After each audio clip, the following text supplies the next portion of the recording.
Sinopharm ও মডার্নার ৩৩ lakh corona টিকা ঢাকায় পৌঁছেছে। আজ আসছে আরো ১২ লাখ ডোজ।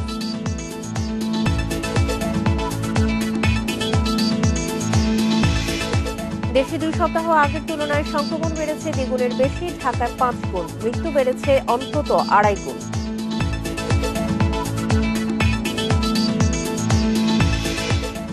কঠোর লকডাউনের তৃতীয় দিনেও কঠোর অবস্থানে পুলিশ, বিজিবি ও সেনা। জরুরি কারণ ছাড়া বের হলে সাজার মুখে।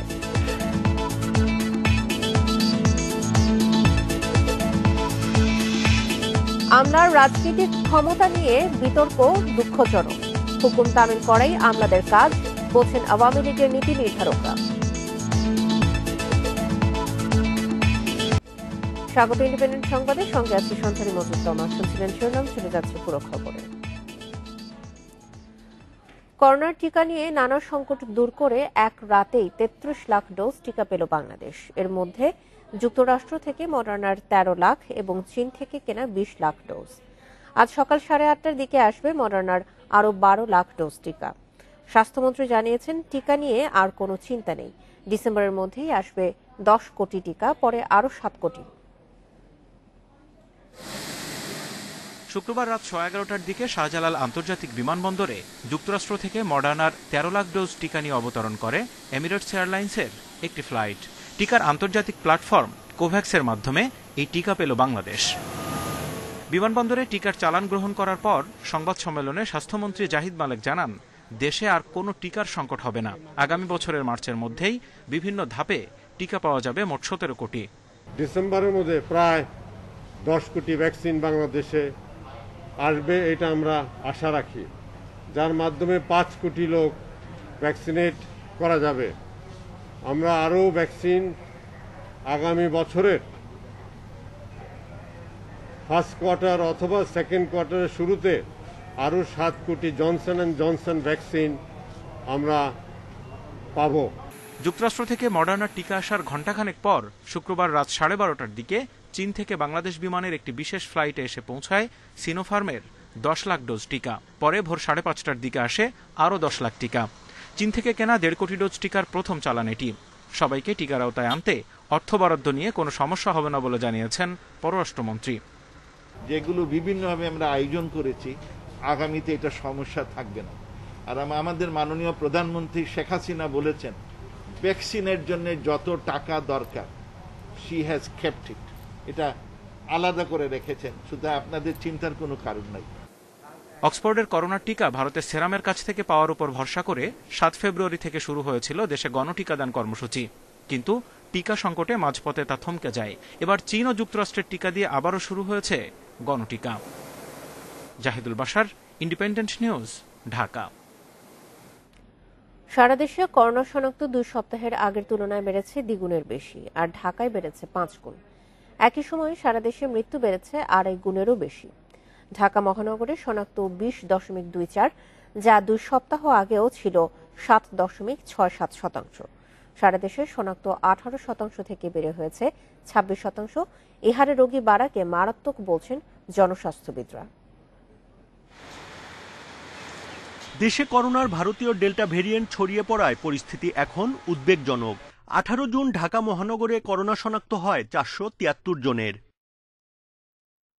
শুক্রবার সারা দেশে রোগী শনাক্ত হয় ৮,৪৮৩ জন।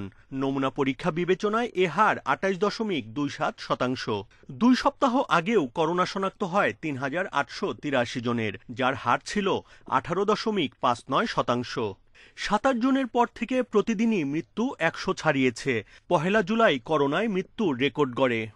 ডেল্টা ভেরিয়েন্ট এমন, একটা বাড়িতে কেউ আক্রান্ত হলো না, সবাই আক্রান্ত হতো। বলা হচ্ছে যে বাজার রাস্তায় বসবে, তাহলে বাজারে যদি ১ কোটি লোক প্রত্যেকদিন যায়, তাহলে ১ কোটি লোক আসলে আশার বাইরে আসছে। সুতরাং সত্যিকার অর্থে সরকার যেটা চেয়েছিলেন সেটা কিন্তু আসলে বাস্তবায়িত হচ্ছে না। ঢাকা, চট্টগ্রাম, খুলনা, রাজশাহী সহ দেশের বিভিন্ন এলাকায় সংক্রমণ যে হারে ছড়িয়ে পড়েছে তা নিয়ন্ত্রণে আনতে স্বাস্থ্যবিধি মানার পাশাপাশি বেশি পরিমাণে নমুনা পরীক্ষার পরামর্শ চিকিৎসকদের। সংক্রমিত ব্যক্তির কন্টাক্ট ট্রেসিং করা দরকার। প্রথমেই তার কন্টাক্টে যারা এসছে তাদেরকে শনাক্ত করে তাদেরকে কোয়ারেন্টাইনে নিতে হবে। পাশাপাশি কোয়ারেন্টাইনে নিয়ে তাদের মধ্য থেকেও আবার আমরা র্যাপিড অ্যান্টিজেন টেস্ট করে চিহ্নিত করে যে কারা সংক্রমিত তাদেরকে আইসোলেশনে চিকিৎসা দিতে হবে। আমরা মারাত্মক লকডাউন দিচ্ছি বা কঠোর লকডাউন দিচ্ছি, এবং শুধু শহরের মধ্যে যদি আমরা এটা সীমাবদ্ধ রাখি তাহলে আমরা কাঙ্ক্ষিত ফল পাওয়া কঠিন হবে। সামনে আমাদের কোরবানির হাট আছে, কোরবানির ঈদ আছে, সেখানে যাতায়াত আছে। এর মধ্যে যদি অনেক লোক এই সংক্রমণটা বয়ে নিয়ে বেড়ায় তাহলে ঈদের পরে একটা বিস্ফোরণ হওয়া বিচিত্র না। 1 জুন সারা দেশে করোনা শনাক্তের হার ছিল 9.67।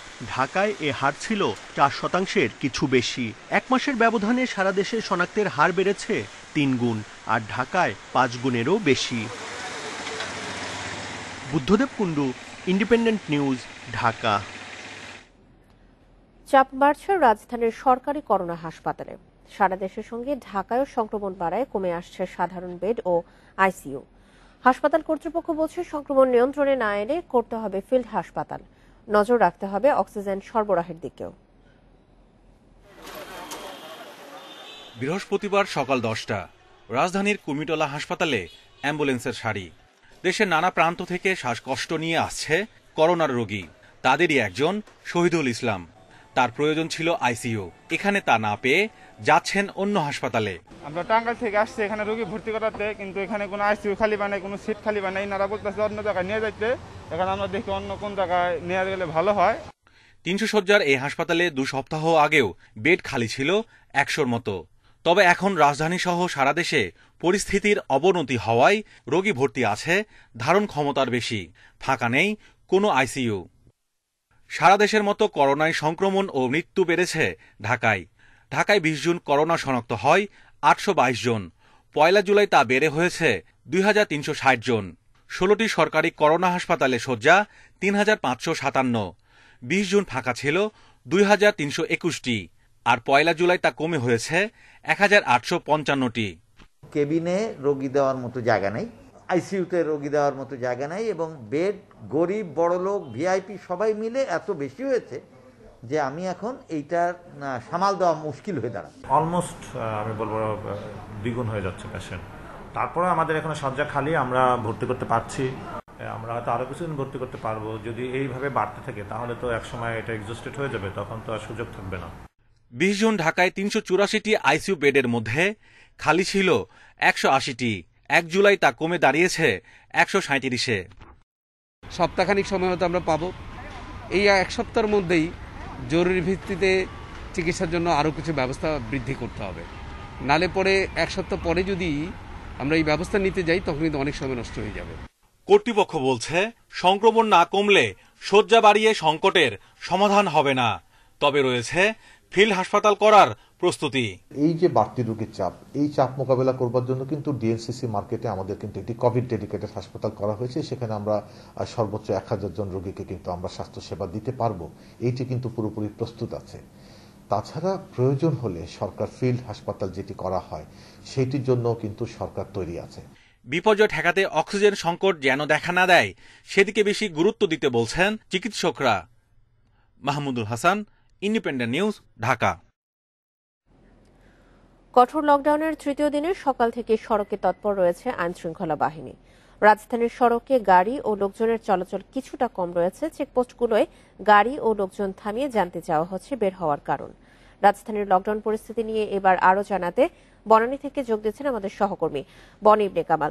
বনি, এখন আপনি রাজধানীর বনানীর চিত্র কেমন দেখছেন সড়কে?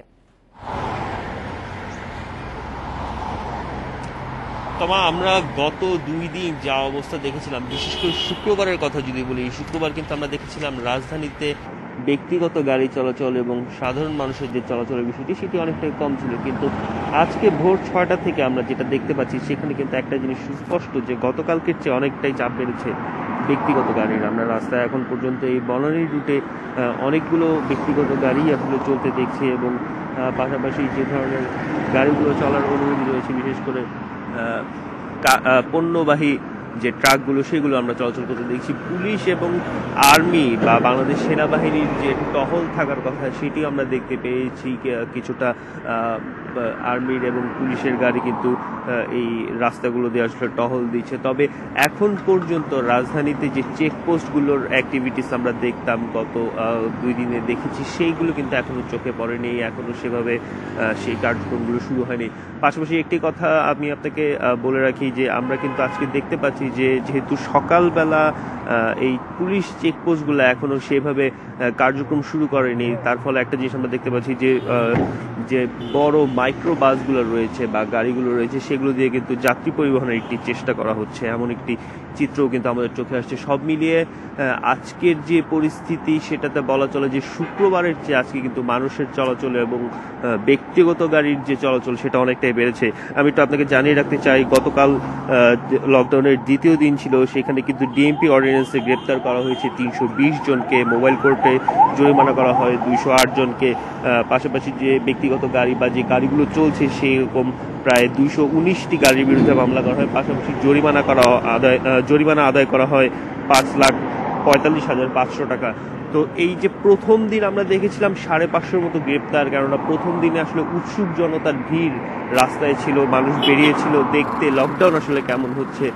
কালকে সেই তুলনায় কিন্তু শুক্রবারে আসলে মানুষের ভিড়টা কম ছিল, যার ফলে আমরা দেখতেই পাচ্ছি যে আসলে গ্রেপ্তারের সংখ্যাটাও কমে এসেছিল। কিন্তু আজকে আমরা আবার যেরকম দেখতে পাচ্ছি সাধারণ ছুটির দিনের যে আমেজটা সেই আমেজটাই কিন্তু রয়েছে, লকডাউনের যে বিষয়টি সেই বিষয়টি অনেকটাই কমে এসেছে। তো সার্বিকভাবে হয়তো বেলা বাড়ার সাথে সাথে আইন শৃঙ্খলা বাহিনীর যে কর্মকাণ্ড কর্মযোগ্য সেটা বাড়বে, তখন হয়তো মানুষের যে অবাধ চলাচলের যে বিষয়টি সেটি অনেকটাই নিয়ন্ত্রিত হবে। বনানী থেকে সড়ক পরিস্থিতি নিয়ে জানাচ্ছিলেন সহকর্মী বনি বেগম। লকডাউন ও করোনা পরিস্থিতির আরো খবর জানাতে এবার খুলনা ও ময়মনসিংহ থেকে যোগ দিচ্ছেন আমাদের সহকর্মীরা। প্রথমে যাচ্ছি খুলনায়, সেখানে আছেন আমাদের সহকর্মী অভিজিৎ পাল। অভিজিৎ, লকডাউনের মধ্যে সড়কে যান চলাচল কেমন দেখছেন? এবং আরেকটি বিষয় আপনার কাছে জানতে চাই, আজকে তো খুলনার আবু নাসের হাসপাতালে করোনা রোগীদের জন্য শয্যা চালু হওয়ার কথা ছিল, এই বিষয়ে কি তথ্য আছে আপনার কাছে?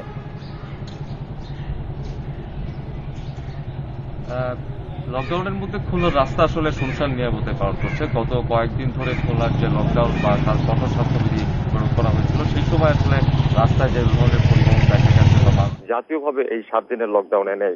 আমি আপনাকে একটু দেখাতে চাই যে নগরীর বিভিন্ন সড়কগুলোতে এইভাবে ব্যারিকেড দিয়ে কিন্তু পুলিশের চেকপোস্ট বসানো হয়েছে এবং এই ব্যারিকেড গুলো পার হতে গেলে কিন্তু মানুষদেরকে জানাতে হচ্ছে যে তাদের কি কারণে তারা বাইরে বেরিয়েছেন এবং কি কাজের জন্য উদ্দেশ্যে বেরিয়েছেন, এবং নির্দিষ্ট কোনো কারণ দেখাতে না পারলে কিন্তু তখন তাদের বিরুদ্ধে ব্যবস্থা নেওয়া হচ্ছে। এবং এই ধরনের অভিযান কিন্তু ভ্রাম্যমাণ আদালতগুলোর যেমন চলছে, তেমনি বিভিন্ন আইন শৃঙ্খলা বাহিনী, পুলিশ, র্যাব এবং সেনাবাহিনী এবং বিজিবি, এই 4 বাহিনীর সমন্বয়েও কিন্তু অভিযান চলছে। গতদিন যেটা আমরা জানতে পেরেছি যে 17 জনের মতন ব্যক্তিকে আটক করা হয়েছে স্বল্পমেয়াদে বিভিন্ন কারাদণ্ড দিয়ে, এবং প্রায় 39টি মামলায় প্রায় 39,000 টাকার উপরে জরিমানা আদায় করেছেন এই ভ্রাম্যমাণ আদালতের কর্তৃপক্ষ।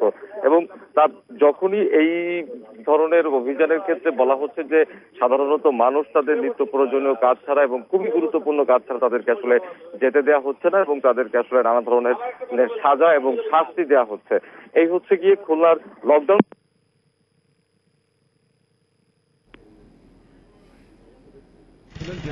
খুলনাতে শহীদ শেখ আবু নাসের কার্যক্রম শুরু হয়েছে। এই হাসপাতালের কার্যক্রমটি আজকে সকাল 9টা থেকে এখানে রোগী ভর্তি শুরু হবে। 45টি শয্যা নিয়ে এখানে হাসপাতালে কার্যক্রম শুরু হয়েছে, যার মধ্যে 10টি আইসিইউ বেড রয়েছে। আসলে মূলত খুলনার যে হাসপাতালগুলোতে রোগীর চাপ বেড়ে যাওয়ার কারণেই মূলত এই ব্যবস্থা নেওয়া হয়েছে। খুলনা মেডিকেল কলেজে 100 শয্যা হাসপাতাল ছিল, সেখানে শয্যা বাড়িয়ে এখন 150-এ নিয়ে আসা হয়েছে। তারপরেও এখানে রোগীর অভিজিৎ, আপনি আমাদের সঙ্গে থাকুন। এবার আমরা যাচ্ছি ময়মনসিংহে, সেখানে আছেন আমাদের সহকর্মী আবু সালেহ মোসা। লকডাউনে মানুষের মধ্যে কি আগের সচেতনতা রয়েছে নাকি সচেতনতা আরেকটু বেড়েছে? আর করোনা সংক্রমণ এবং মৃত্যু কমাতে চিকিৎসকরা কি ধরনের ব্যবস্থা নিয়েছেন সেখানে? এবার যে গত বৃহস্পতিবার থেকে যে লকডাউনটি শুরু হয়েছে সেটি কিন্তু একেবারেই আলাদা অন্যান্য লকডাউন থেকে, এবং মানুষের মধ্যে আমরা যেটি দেখতে পেয়েছি গত 3 দিন মানুষজন কিন্তু রাস্তায় কম বেরিয়েছে, এবং আজকে সকাল থেকেও কিন্তু আমরা রাস্তায় মোড়ে মোড়ে কিন্তু টহল দেখতে পেয়েছি। ময়মনসিংহে কিন্তু 22 জন নির্বাহী ম্যাজিস্ট্রেটের নেতৃত্বে এখানে 22টি ভ্রাম্যমাণ আদালত তারা শিফটিং ডিউটির মাধ্যমে তারা দায়িত্ব পালন করছে। আমরা গতকালকে জেলা প্রশাসনের যে ভ্রাম্যমাণ টিমগুলি রয়েছে তারা কিন্তু অকারণে যারা বাইরে বেরিয়েছেন এবং অনিয়ম করেছেন, নিয়ম ভঙ্গ করেছেন, তাদেরকে প্রায় 570টির মতো মামলা করেছেন এবং প্রায় 4 লক্ষ টাকার মতো জরিমানা আদায় করেছেন। এবং আজকে সকাল থেকেই এবং সেই তৎপরতাটা কিন্তু আমরা কিন্তু দেখেছি যে আইন শৃঙ্খলা বাহিনী গতকালকে যেভাবে তৎপরতা চালিয়েছে আজকে সেই রকম তৎপরতা কিন্তু চালিয়ে যাচ্ছে। এবং করোনা পরিস্থিতি যদি আমি বলতে যাই, গতকালকে কিন্তু ময়মনসিংহ মেডিকেল কলেজ হাসপাতালে প্রায় 14 জন করোনা আক্রান্ত হয়ে মারা গেছে 7 জন এবং করোনা উপসর্গ নিয়ে আরো 7 জন মারা গেছে। এবং এই পরিস্থিতিতে চিকিৎসকরা আমরা কথা বলেছি, তারা যেটা জানিয়েছেন পরিস্থিতি উদ্বেগজনক উল্লেখ করেছেন। এবং ময়মনসিংহ মেডিকেল কলেজ হাসপাতালে যে ডেডিকেটেড করোনা ইউনিট রয়েছে সেই ইউনিটে এখন পর্যন্ত প্রায় 238 জন রোগী ভর্তি রয়েছে এবং সেখানে প্রায় 26টি আইসিইউ রয়েছে, সেখানে আইসিইউতে 13 জন রোগী ভর্তি রয়েছে। এবং পরিস্থিতি সামাল দেওয়ার জন্য এরই মধ্যে তারা আরো 100 শয্যা বৃদ্ধি করার জন্য ময়মনসিংহ মেডিকেল কলেজ হাসপাতালের আরো একটি ভবনের আরো একটি ফ্লোর তারা তৈরি করছেন আরো 100 শয্যা বৃদ্ধি করার জন্য। এছাড়াও জেলা প্রশাসক এনামুল হক আমাদেরকে জানিয়েছেন যে ময়মনসিংহের বেসরকারি 3টি হাসপাতালের সাথে তাদের কথা হয়েছে, সেখানে তারা আরো বাড়তি রোগীর যাতে চিকিৎসা দেওয়া যায় সেই ব্যবস্থাটি কিন্তু তারা করছেন। এবং গতকালকে 147 জন আক্রান্ত হয়েছিল এবং আজকে যে আক্রান্ত গত 24 ঘন্টায় সেটি কমেছে অনেকটা, সেটি 72 জনে এসে থেকেছে। তবে ময়মনসিংহ মেডিকেল কলেজ হাসপাতাল থেকে কিন্তু শুধুমাত্র ময়মনসিংহ জেলার যারা রোগী রয়েছে শুধু তারাই সেবাটা নেন না, এখানে বৃহত্তর খুলনা এবং ময়মনসিংহ থেকে লকডাউন ও করোনা পরিস্থিতির খবর জানাচ্ছিলেন আমাদের সহকর্মীরা। কঠোর লকডাউনের 3য় দিনে সকাল থেকেই সড়কে তৎপর রয়েছে আইন শৃঙ্খলা বাহিনী। এই বিষয়ে এবার জানাতে আমাদের সঙ্গে যাত্রাবাড়ি থেকে যোগ দিচ্ছেন আমাদের সহকর্মী নাহিদ কামাল। নাহিদ, যাত্রাবাড়ির চিত্র আজকে আপনি কেমন দেখছেন? সড়কে আইন শৃঙ্খলা বাহিনী কতটা তৎপর রয়েছে সেখানে? জি, আমি ঠিক এখন আছি যাত্রাবাড়ির মৃধাবাড়ি এলাকায়। আপনি যেহেতু শুরুতে বলছিলেন আইন শৃঙ্খলা বাহিনীর তৎপরতা, আমরা বিভিন্ন জায়গায় দেখেছি। এখন যেহেতু যারা রাতে ডিউটি করেছেন তাদের পালা বদলের কারণে এখনো দ্বিতীয় শিফট মানে আইন শৃঙ্খলা বাহিনীর যেই পরবর্তী শিফট তারা এখনো যোগদান করেনি, আমরা যতদূর জানতে পেরেছি। আমি যদি এখানকার চিত্র আমি আপনাকে একটু দেখানোর চেষ্টা করি, এইসব এলাকায় কিন্তু যেটি দেখা যাচ্ছে মানুষ কিন্তু সকাল থেকেই ঘর থেকে বের হচ্ছেন এবং তাদের নিত্য প্রয়োজনীয় যেসব কাজের কথা বলছেন, আমরা বেশ কজনের সাথে কথা বলার চেষ্টা করেছিলাম। তারা আমাদেরকে যেটি বলছেন এই সকালবেলা যারা বেরোচ্ছেন বাজারের একটি কারণ তারা দেখাচ্ছেন। এছাড়া যারা বের হয়েছেন আমরা অনেকের মাঝেই করোনা প্রতিরোধে যে স্বাস্থ্যবিধি মানা বা স্বাস্থ্য অধিদপ্তর বা স্বাস্থ্য মন্ত্রণালয়ের যে গাইডলাইন সেটি মানার ক্ষেত্রে অনেকের ক্ষেত্রে আমরা অনীহা দেখেছি। অনেককে মাস্ক ছাড়া ঘুরতে দেখেছি এবং অনেকে মাস্ক পরলেও মাস্ক সঠিক জায়গায় পরেননি, এমন দৃশ্য কিন্তু আমরা দেখেছি।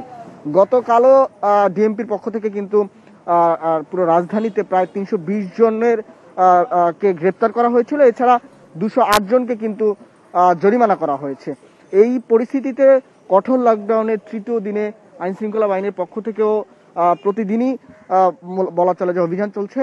এছাড়া বিভিন্ন জায়গায় আমরা দেখেছি যে চেকপোস্ট রয়েছে।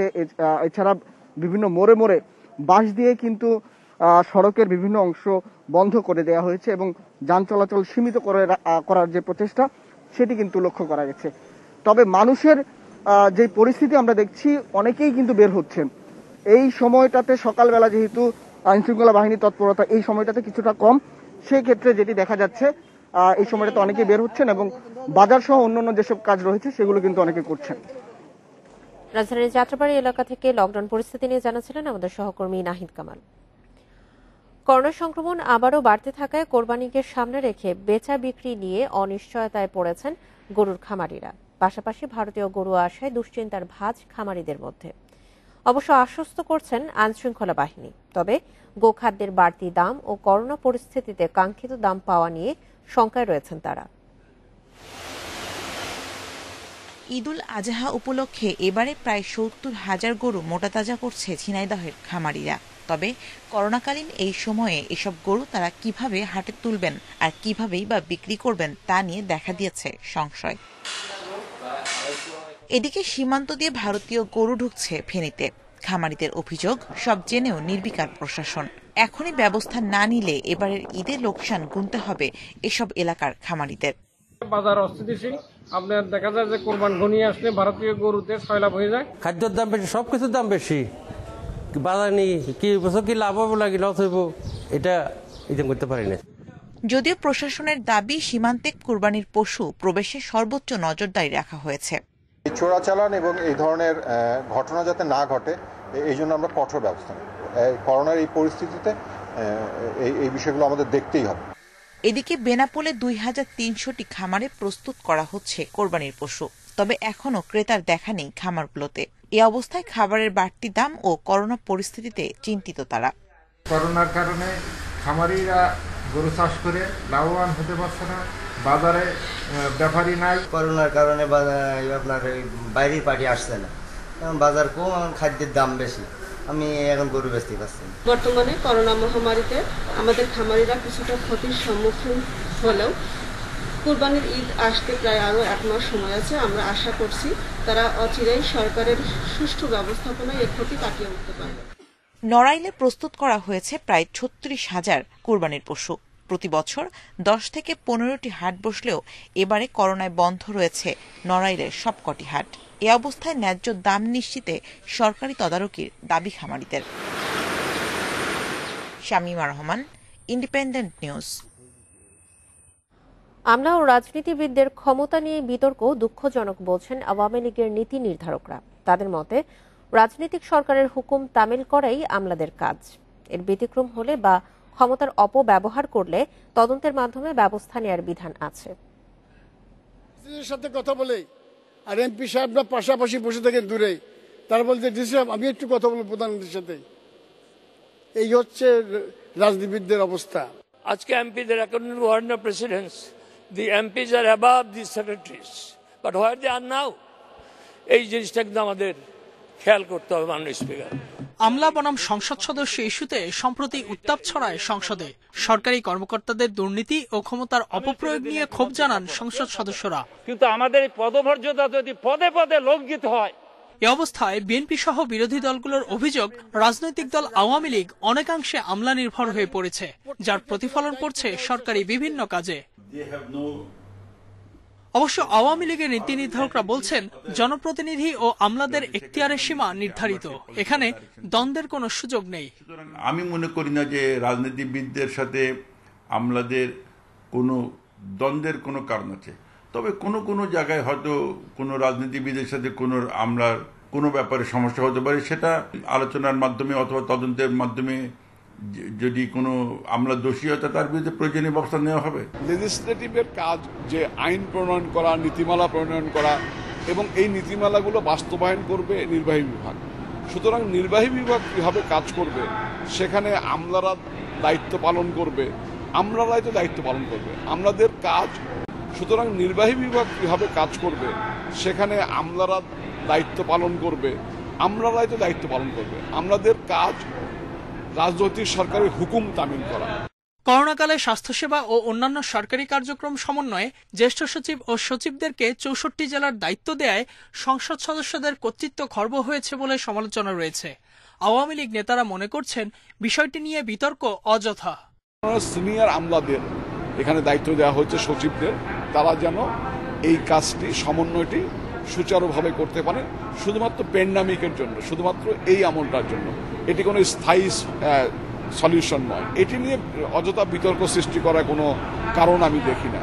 নেতাদের দাবি, আওয়ামী লীগ জনগণের ভোটে নির্বাচিত সরকার, পুলিশ বা প্রশাসন কারো সহায়তায় ক্ষমতায় আসেনি, তাই সরকারে আমলাদের প্রাধান্য বিস্তারের কোনো সুযোগ নেই। Ijazur Rahman, independent news, Dhaka. ছিনতাই বা চুরির মোবাইল ফোনে হচ্ছে বাইপাস সার্জারি, যাতে কোনো প্রক্রিয়ায় ফোনটি চিহ্নিত করা না যায়। এরপর এগুলো কম দামে বিক্রি হয় গ্রাহকদের কাছে, কিছু আবার পার্সেলে পাঠানো হয় ঢাকার বাইরে, কখনো বা ভারতে। এই চক্রে জড়িয়ে পড়ছে স্কুল কলেজের ছাত্ররাও। সম্প্রতি গুলিস্তানের পাতাল মার্কেটে অভিযানের পর এসব তথ্য জানায় গোয়েন্দা পুলিশ। রাজধানীর গুলিস্তানের পাতাল মার্কেট থেকে মে মাসে গ্যান্ডারিয়ার আশিক আইফোন X কিনেন মাত্র 25,000 টাকায়। কয়েকদিন ব্যবহারের পরই সেটি আবার বিক্রির জন্য দেন এলাকার বড় ভাই রুদ্রকে। দেখলাম কি সে কম দামে আইফোন বিক্রি করে, তো আমি ভাবলাম যে আমার তো একটা শখ আছে যে আমি একটা আইফোন চালাবো, তো আমি তার থেকে একটা কম দামি আইফোন কিনলাম। রুদ্র ফেসবুকে ফোন বিক্রির বিজ্ঞাপন দিলে তার কাছ থেকে মারুফ নামে একজন কিনে নেন। ওইখান থেকে ফোন নিতে গেলে বাংলাদেশের টাকা অনেকটাই কম পড়ে, হাফ বা হাফে থেকে কিছু একটু বেশি। মারুফ ফোন কেনার 1 মাস না যেতেই আসে গোয়েন্দা পুলিশের ফোন। জানতে পারেন তিনি কিনেছেন চোরাই সেট। মানে আমি মনে করব যে ফেসবুক থেকে বা বিক্রয়.com থেকে সেকেন্ড হ্যান্ড ফোন না কেনাটাই বেটার। পাতাল মার্কেটে অভিযান চালিয়ে সেই মোবাইল দোকানদার মিজুকে গ্রেপ্তার করে ডিবি। ও একটা টান দেয়, আমি টান দিই, তো আমি ওর সাথে পারিনি। আমি একসময় হাতটা ছেড়ে দিই যে আমার ব্যাগটা নিয়ে গেছে, আমার দামি ফোন ছিল, অনেক কিছু ছিল। ডিবি জানায় মিজু 2 বছর ধরে চোরাই মোবাইল ফোন ক্রয় বিক্রয়ে জড়িত। সে মূলত চোর বা ছিনতাইকারীর কাছ থেকে ফোনগুলো সংগ্রহ করে, এরপর সেগুলোতে বাইপাস সার্জারির মাধ্যমে ফোনে বিশেষ লাইন তৈরি করে যাতে শুধু ওয়াইফাই ইন্টারনেট ব্যবহার করা যায়। আবার কখনো ফোনের বিভিন্ন অংশ খুলে আলাদা বিক্রি করে।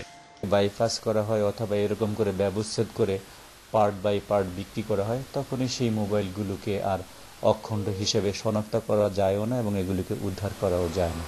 সার্জারির পর ফোনগুলো ঢাকার বাইরে আবার কখনো পাঠিয়ে দেয় দেশের বাইরে। এ চক্রের সঙ্গে যুক্ত কিছু স্কুল কলেজের শিক্ষার্থীরাও। কিছু আমরা স্কুল গোয়িং ছাত্রদেরকে ধরেছি যারা এরকম চোরাই জিনিসগুলোকে সরল বিশ্বাসে কিনে বাড়তি টাকা পায় এবং সেই টাকাগুলি দিয়ে তারা এই গ্যাং কালচারের কাজও ব্যবহার করে থাকে। চোরাই মোবাইল কেনাবেচার দোকানগুলোতে নিয়মিত অভিযান চালাচ্ছে ডিবি।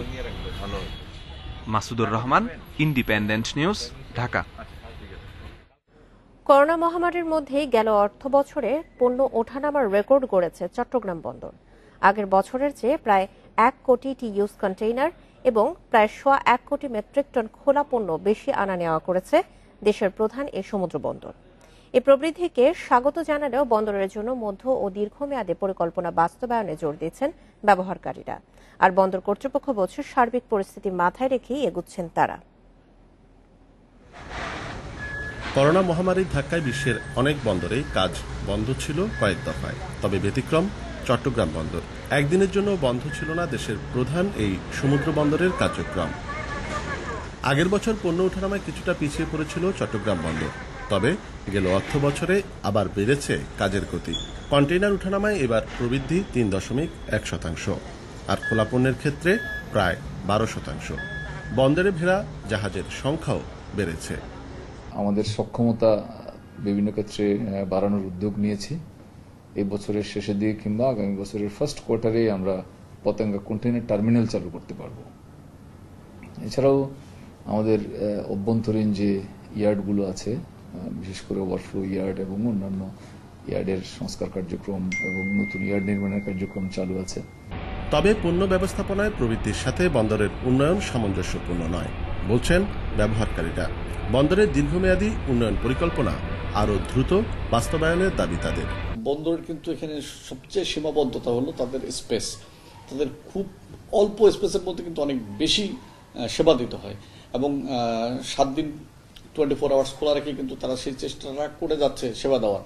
কিন্তু আমাদের কিন্তু এই এখনই বিকল্প চিন্তা করার সময় এসে কাজেটির সংখ্যা বাড়ানো এবং আপনার ইয়ার্ডের সংখ্যা বাড়ানো, ইকুইপমেন্টের সংখ্যা বাড়ানো।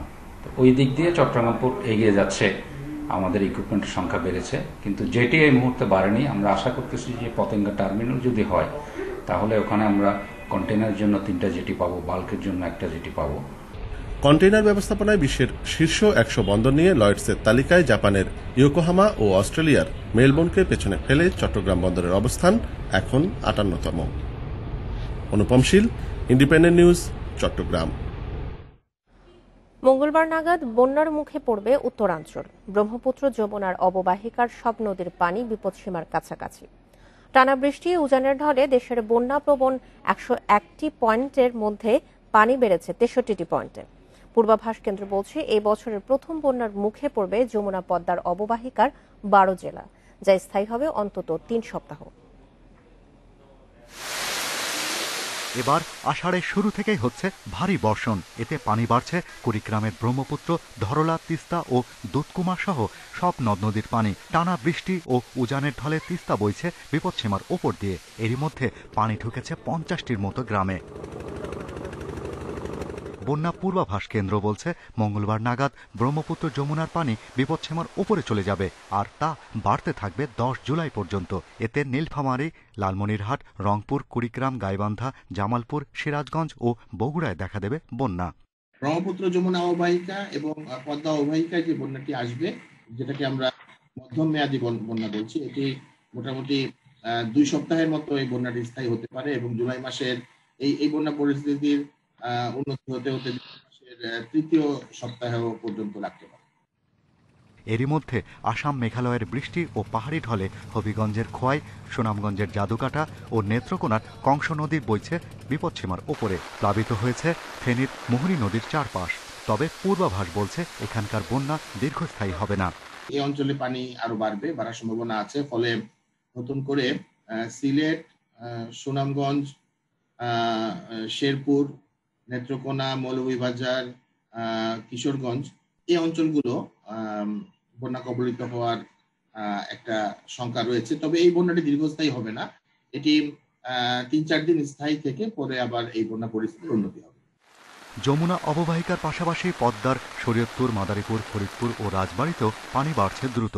তাই পদ্মা পাড়েও বন্যা সতর্ক বার্তা দিচ্ছে পূর্বাভাস কেন্দ্র। Shahriar Anirban, Independent news, Dhaka.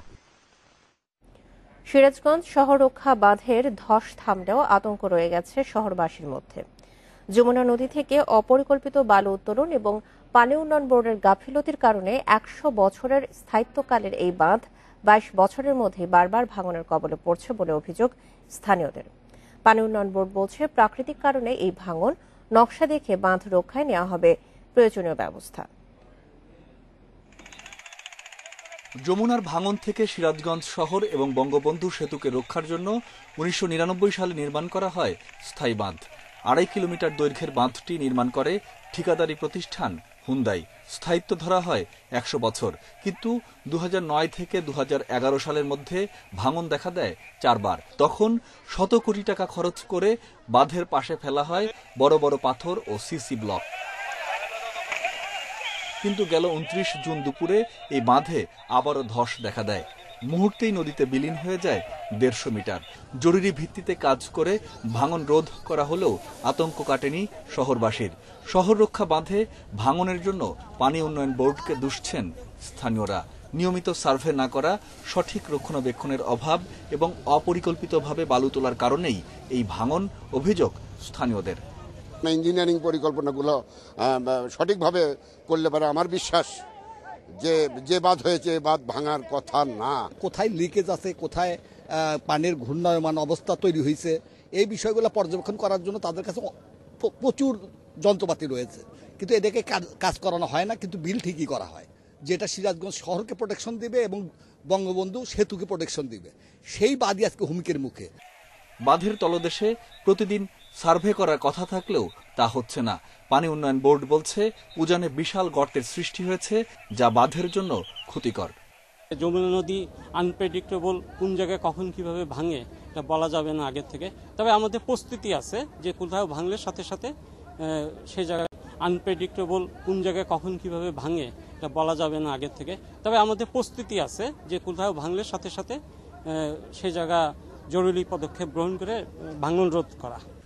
এদিকে শুক্রবার পানি সম্পদ মন্ত্রণালয়ের সিনিয়র সচিব কাবির বিন আনোয়ার ওই এলাকা পরিদর্শন শেষে জানিয়েছেন, নকশায় ত্রুটির জন্যই বারবার ভাঙন দেখা দিচ্ছে সিরাজগঞ্জ শহর রক্ষা বাঁধে। Independent news desk. 20 বছর পর আফগানিস্তানের বিমান ঘাঁটি বাগরাম ছেড়ে গেছে মার্কিন সেনারা। তালেবান ও আল কায়েদা বিরোধী অভিযানে বিদেশি সেনাদের অন্যতম ঘাঁটি ছিল এটি। এদিকে এই সেনা প্রস্থানে আবারও তালেবান শাসন প্রতিষ্ঠার শঙ্কায় দেশ ছাড়ছেন অনেক আফগান নাগরিক। 80-র দশকে আফগানিস্তানে আগ্রাসন চালানোর পর এই বাগরাম ঘাঁটি নির্মাণ করে সোভিয়েত ইউনিয়ন। কাবুল থেকে প্রায় 40 কিলোমিটার দূরের একটি গ্রামের নামে হয় এর নাম। আর মার্কিন বাহিনী এখানে আসে 2001 সালের ডিসেম্বরে। তৈরি হয় 10,000 সেনা অবস্থানের সক্ষমতা। এক পর্যায়ে এটি পরিচিত হয়ে ওঠে আফগানিস্তানের গুয়ানতানামো কারাগার হিসেবে। 20 বছরের তালেবান বিরোধী যুদ্ধের কেন্দ্রে ছিল বাগরাম। এখান থেকে সেনা প্রত্যাহার পুরো আফগানিস্তান থেকে বিদেশি সেনা তুলে নেয়ার প্রক্রিয়ারই অংশ। তবে ঘাঁটি ছেড়ে গেলেও স্থানীয় কর্তৃপক্ষের সঙ্গে কোনো সমন্বয় বা যোগাযোগ করেননি মার্কিন সেনারা। এতে সেখান থেকে নানা সরঞ্জাম নিয়ে গেছে স্থানীয়রা। সেনারা মাঝরাতে কোনো কিছু না জানিয়েই ঘাঁটি ছেড়ে চলে যায়, ফলে সকালে আমাদের সেনারা আসার আগেই সেখানে লুটপাটের ঘটনা ঘটে। 11ই সেপ্টেম্বরের মধ্যে আফগানিস্তান থেকে সব সেনা সরিয়ে নেবে যুক্তরাষ্ট্র। এরপর দেশটির নিরাপত্তার দায়িত্ব চলে যাবে আফগান নিরাপত্তা বাহিনীর হাতে। এদিকে বিদেশি সেনা প্রত্যাহারে দেশটিতে বাড়ছে তালেবানদের তৎপরতা। এরই মধ্যে উত্তরের বেশ কয়েকটি জেলার দখল নিয়েছে তালেবান। এই অবস্থায় আফগানিস্তানে আবারও তাদের শাসন প্রতিষ্ঠার আভাস দিয়েছেন বিশেষজ্ঞরা। এই আতঙ্কে দেশ ছাড়তে শুরু করেছেন অনেক আফগান নাগরিক। আশরাফ শুভ, ইন্ডিপেন্ডেন্ট নিউজ। বিশ্ব করোনায় একদিনে প্রাণহানি হয়েছে ৮,১২২ জনের। নতুন শনাক্ত হয়েছে 4,29,000 নতুন রোগী। এ নিয়ে বিশ্বে করোনায় প্রাণহানি ছাড়ালো ৩৯,৭৯,০০০ এবং মোট শনাক্ত হয়েছে 18,38,00,000 রোগী। একদিনের সর্বোচ্চ মৃত্যু ও শনাক্ত হয়েছে ব্রাজিলে। দেশটিতে মৃত্যু হয়েছে 1,879 জনের। শনাক্ত হয়েছে 65,165 জন রোগী। এক সপ্তাহে ব্রাজিলে মৃত্যু কমেছে 17% এবং শনাক্ত কমেছে 30%। দেশটির সরকার জানিয়েছে সেখানে 10 কোটির বেশি জনগণ টিকা গ্রহণ করেছে। ভারতের কেন্দ্রীয় সরকার দেশের উচ্চ সংক্রমণের ঝুঁকিতে থাকা 6টি রাজ্যে উচ্চ স্তরের স্বাস্থ্যকর্মী নিয়োগ করেছে। স্বাস্থ্যকর্মীর এই দল রাজ্যগুলোর করোনা পরিস্থিতি নিয়ন্ত্রণ এবং সংরক্ষণ ব্যবস্থায় সাহায্য করবে। যুক্তরাষ্ট্রে মৃত্যুর হার কমলেও বেড়েছে সংক্রমণের হার। দেশটিতে এক সপ্তাহে সংক্রমণের হার বেড়ে দাঁড়িয়েছে 11%। বেলজিয়ামকে হারিয়ে ইউরোর সেমিফাইনালে ইতালি। ফিফা র্যাঙ্কিং এর শীর্ষ দলের বিপক্ষে 2-1 গোলে জিতেছে 4 বারের বিশ্ব চ্যাম্পিয়নরা। আরেক ম্যাচে শ্বাসরুদ্ধকর লড়াইয়ে স্পেনের জয়। টাইব্রেকারে সুইজারল্যান্ডকে 3-1 গোলে হারিয়ে শেষ 4-এ জায়গা করে নেয় স্প্যানিশরা। বেলজিয়ামের লাল দুর্গ ভেঙে দিল ইতালি। নীল বিশ্বে বিপর্যস্ত রেড ডেভিলদের রক্ষণ দেয়াল। ম্যাচ জুড়ে দু দলই ছিল সপ্রতিভ, তবে ক্ষুরধার আক্রমণে মিউনিখে আজুরিদের আধিপত্য। প্রথমার্ধে ডি ব্রুইনা লুকাকুরা লিড নেওয়ার সুযোগ মিস করে। ইতালির ছিল ক্লিনিক্যাল অ্যাটাক। 31 মিনিটে তাদের প্রথম গোল নিকোলো বারেল্লার।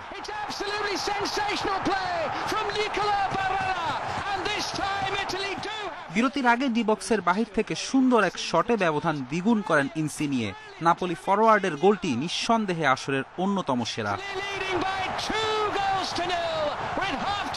প্রথমার্ধের যোগ করার সময় পেনাল্টি পেয়ে এক গোল শোধ দেয় রোমেলু লুকাকু। দ্বিতীয়ার্ধে দুদল লড়েছে সমানে সমান। শেষ পর্যন্ত গোলের দেখা না পেলেও কাউন্টার অ্যাটাকে ভীতি ছড়ায় Belgium. Red Devil forward Jeremy Doku ছিলেন দুর্দান্ত। ড্রিবলিং আর গতিতে নজর কাড়ে 19 বছরের এই তরুণ। বেলজিয়ামের হৃদয় ভেঙেছে ধ্রুপদী ইতালি, আর অন্যদিকে সুইজারল্যান্ডের স্বপ্নযাত্রা থামিয়েছে স্পেন। সেন্ট পিটার্সবার্গে কোয়ার্টার ফাইনালের শুরু থেকে স্প্যানিশদের দাপট। মাত্র 8 মিনিটে আত্মঘাতী গোলে এগিয়ে যায় লুইস এনরিকের দল। এরপর 68 মিনিটে শাকিরির দারুণ এক গোলে সমতায় ফেরে সুইসরা। যদিও এর কিছুক্ষণ পরই বিতর্কিত ফাউলে লাল কার্ড পেয়ে 10 জনের দলে পরিণত হয় সুইজারল্যান্ড। শক্তি কমলেও দমেনি সুইসরা। লড়াই করে খেলা নিয়ে যায় অতিরিক্ত সময়, যেখানে অদম্য ছিলেন সুইস গোলরক্ষক সমের। ঠেকিয়ে দেন একের পর এক শট। অবশেষে টাইব্রেকারে ম্যাচ গড়ালে আর পারেনি সুইজারল্যান্ড। দু দলেরই গোলকিপার ছিল পোস্টের নিচে দুর্দান্ত, তবে দুর্বল পেনাল্টি শুটে ব্যর্থ সুইসরা। বিজয়ের হাসি হাসে স্পেন। ফেরদৌস ইসলাম, ইন্ডিপেন্ডেন্ট নিউজ। সংবাদ শেষ করার আগে শিরোনামগুলো জানিয়ে দিচ্ছি আরেকবার। সিনোফার্ম ও মডার্নার 33 লাখ করোনা টিকা ঢাকায় পৌঁছেছে। আজ আসছে আরো 12 লাখ ডোজ। দেশে 2 সপ্তাহ আগের তুলনায় সংক্রমণ বেড়েছে দ্বিগুণের বেশি। ঢাকায় 5 গুণ, মৃত্যু বেড়েছে অন্তত 2.5 গুণ। কঠোর লকডাউনের তৃতীয় দিনেও কঠোর অবস্থানে পুলিশ, বিজিবি ও সেনা। জরুরি কারণ ছাড়া বের হলে সাজার মুখে। আমলা রাজনৈতিক ক্ষমতা নিয়ে বিতর্ক দুঃখজনক। হুকুম তামিল করাই আমলাদের কাজ, বলছেন আওয়ামী লীগের নীতি নির্ধারকরা।